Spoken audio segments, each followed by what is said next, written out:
Salut tout le monde, welcome back to my channel, bienvenue sur ma chaîne YouTube, je m'appelle Victoire, vous pouvez m'appeler Vivi, on se retrouve pour une nouvelle story time.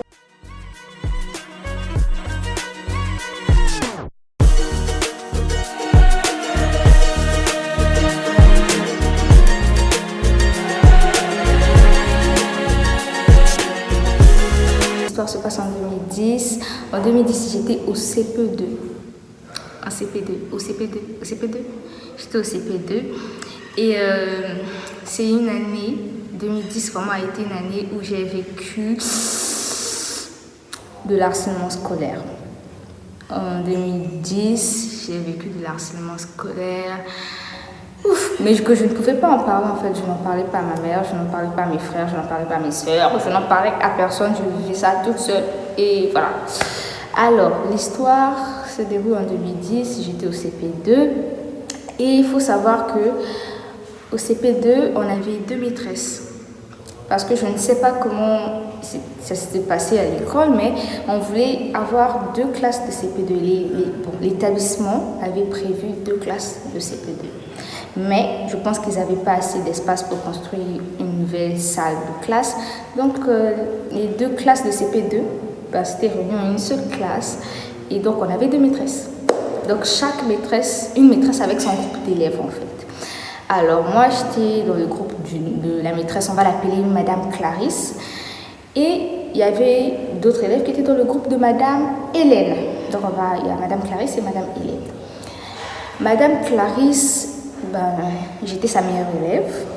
Elle m'aimait beaucoup et puis voilà. Madame Hélène, par contre, ne m'aimait pas. Elle avait sa meilleure élève aussi, l'élève, la première de sa classe, qui s'appelait, on va l'appeler Emma. Voilà, on va l'appeler Emma. Et donc, à tout moment, Madame Hélène ne m'aimait vraiment pas, sans vous mentir, je vous le jure. Lorsqu'on grandit, on pense à ce qui s'est passé lorsqu'on était petit. On peut savoir que, là j'avais failli, là j'étais comme ça, là j'étais comme ça. Mais jusqu'à présent, je vous jure que ce passé-là, lorsque je réfléchis, je me dis, mais non, madame, elle ne m'aimait vraiment pas. Alors, un jour, les 2 dames, elles étaient sorties, elles ont laissé les élèves dans la classe, il y avait la pagaille. Au moment que madame Hélène rentre dans la classe, elle blâme toute la classe, elle dit, ouais, vous faites trop la pagaille, on vous entend, on vous écoute jusqu'au bureau, ça va pas. Donnez vos mains, je vais vous taper. Elle avait une chicotte, je ne sais pas si je vais pouvoir retrouver. Je vais pouvoir en fait trouver l'image des chicottes qu'on utilise ici au Congo. Mais elle avait une chicotte, c'était pas un fouet, une chicotte. Elle avait une chicotte, un caoutchouc, voilà, un caoutchouc. Et ce qu'elle faisait, elle a commencé à taper depuis le premier banc. L'élève tend la main, elle tape, tu t'assois. Elle tape, tu t'assois. Elle tape, tu t'assois. Arrivée à son élève, la première de sa classe, de son groupe, qu'elle avait des élèves, la première de sa classe, elle dit non, Emma, tu t'assois. Toi, je ne vais pas te taper. Tu es calme, tu es ma meilleure élève, tu t'assois. Et arrivée à moi, je m'attendais qu'elle me dise aussi que je m'asseye. Elle me dit, tends la main. Je tends ma main, elle me frappe, elle me donne un coup. Au moment qu'elle me donne un coup, je veux m'asseoir, elle me dit, qui t'a dit de t'asseoir? Tends bien la main. Je tends la main, elle me donne un deuxième coup. Je me dis, ok, je m'assois. Elle me dit encore, qui t'a dit de t'asseoir? Tends la main. Elle me tend encore, elle me frappe encore. Et là, je reste debout, elle continue à me frapper, elle continue à me frapper, elle continue à me frapper. Après, je commence à pleurer. J'ai commencé à pleurer. Après, elle m'a dit, assieds-toi, ferme ta bouche. Et toute la classe, elle avait tapé toute la classe un coup. Toute la classe avait reçu un coup.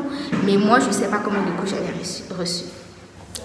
Arrivée à la maison, lorsque j'arrive à la maison, déjà quand ma soeur est venue me prendre à l'école, elle est venue me prendre, elle m'a dit, pourquoi tu as les larmes? J'ai dit, on m'a tapé. Bon, j'avais des gros yeux, quoi. Pourquoi tes yeux sont rouges? J'ai dit, on m'a tapé, la maîtresse m'a tapé. Bon, ma grande soeur n'a pas géré. Arrivée à la maison, ma mère, elle me regarde, elle me dit, mais non, il faut la pleurer. Ma grande soeur qui dit, oui, elle m'a dit qu'on l'avait tapé à l'école. Ok. Mais elle regarde mon bras, elle se rend compte que mon bras, il avait enflé. Au lieu qu'il enfle aussi, normalement, non, ça avait pris la forme du caoutchouc. Chez nous, le caoutchouc, les chicottes là, ce sont des caoutchoucs qu'on prend dans les voitures, je sais pas. Mais il y a des zigzags en fait. Et donc, ma main avait enflé, ça avait fait ça. Des zigzags, des zigzags, des zigzags. Ma mère, elle avait mal au cœur. Je vous jure que ça, elle avait mal au cœur. Elle a dit, comment on peut taper l'enfant jusqu'au point que la main enfle? Ça a vraiment, je vous jure que j'avais des zigzags, zigzags. Et la nuit, j'avais fait la fièvre. Quand je vous dis que j'ai fait une fièvre, j'ai fait la fièvre. Le lendemain, c'est mon parrain qui est venu à l'école. Il a blâmé les maîtresses. Vous ne frappez pas l'enfant. Et au moment qu'il vient blâmer les maîtresses, mon parrain vient et me dit, ça va? Je dis, oui, ça va. Il part. Vers 12h, madame Hélène vient vers moi. Elle me dit, Victoire, tends ta main. Je tends ma main, elle regarde. Elle regarde, après elle me souffle à l'oreille. Donc toi, on te tape à l'école, tu vas dire ça chez ta maman à la maison. Hein? Ce qui se passe à l'école reste à l'école, moi. Elle me souffle ça, elle part. Et ma maîtresse de cœur, madame, j'ai oublié comment je l'avais appelée. Mais madame, voilà. Elle est venue, elle me dit, montre ma fille. Oh, si elle te tape la prochaine fois, tu viens me dire qu'elle t'a tapé.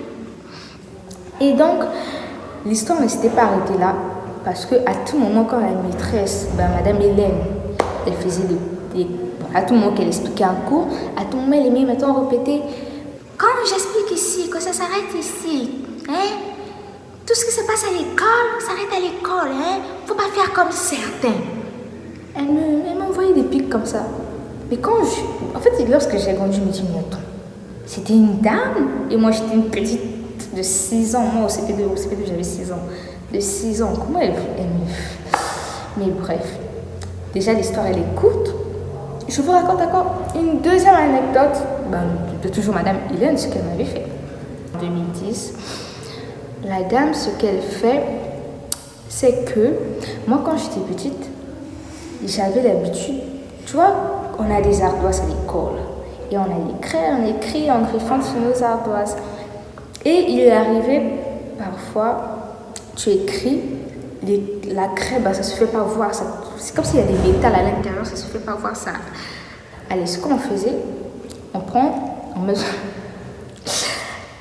sur un peu de salive là, après on écrit. Après les écrits vont sortir, lorsque la craie va sécher, les écrits vont sortir. Et donc j'ai fait ça. Au moment que j'avais fait ça, je me suis rendu compte qu'il y avait une nouvelle qualité de craie qui était sortie, une nouvelle marque. Mais la craie avait le goût du calabat. Je ne sais pas comment le calabat, les gens ils appellent ça, mais l'argile qu'on mange là. La craie avait ce goût-là. J'ai fait ça. Mais à tout moment que je fais ça, les craies n'ont jamais ce goût-là. Mais comment ça? C'est pour la première fois que la craie a le goût du calabat. Et je dis à ma copine, bon, c'était pas ma copine, mais la fille avec qui je m'asseyais, j'ai dit, goûte là-bas la craie. La craie a le goût du calabat. Elle me dit, j'ai dit, oui, goûte. Elle prend, elle goûte, elle me dit, oui. Et il y a une qui nous voit goûter, qui nous voit mâcher en fait les craies. Elle dit, madame, Victoire et la fille là sont en train de mâcher la craie. La dame se retourne, toujours madame Hélène, elle dit, ma fille. Là, elle dit à la fille qui était assise à côté de moi, faut pas manger la craie, c'est pas bon. Sinon, tu vas mourir. Faut pas la suivre, Victoire. Faut la laisser, elle va mourir. Elle doit mourir. Faut la laisser manger le poison, elle va mourir. Toi, ne mange pas ça, il faut pas suivre, Victoire. Les gars, est-ce que c'est normal? Une maîtresse peut dire ça? Sans vous mentir. Quand j'ai pris de l'âge, je me dis, mais la dame, elle avait, je sais pas, elle me supportait pas ou quoi? Parce que je réfléchis. Mais bref, au moins l'année, c'était terminé comme ça. J'avais une dame qui ne m'aimait pas. Et mon harcèlement, je vais vous raconter ça dans une prochaine vidéo parce que sinon ça prendra trop de temps. Au CP2 là, les gars, j'avais souffert. J'avais vraiment souffert. Oui, je n'avais pas d'amis, mais les gens qui m'entouraient là m'ont fait souffrir au CP2. Là, je vous ai juste raconté le conte de la dame. Et les autres, j'ai vraiment oublié, mais la dame m'a vraiment fait souffrir. Tout le temps, on partait se plaindre à cause de la dame là. Elle me faisait des trucs. Mais bref, n'hésitez pas de liker, de commenter, de partager et de vous abonner les gars. Abonnez-vous, c'est important. Bisous.